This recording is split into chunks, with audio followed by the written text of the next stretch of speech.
શિયાળો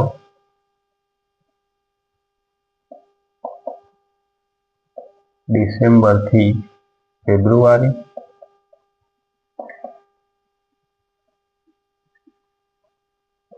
ઉષ્ણ ઋતુ ઉનાળો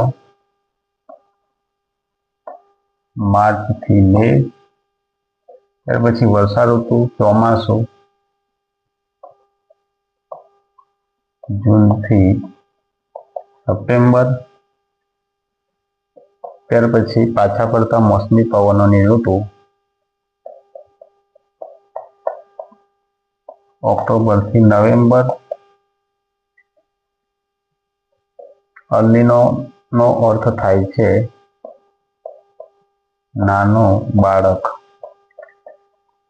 જો મિત્રો તમને આ વિડીયો ગમ્યો હોય તો લાઈક કરજો, શેર કરજો. Thanks for watching.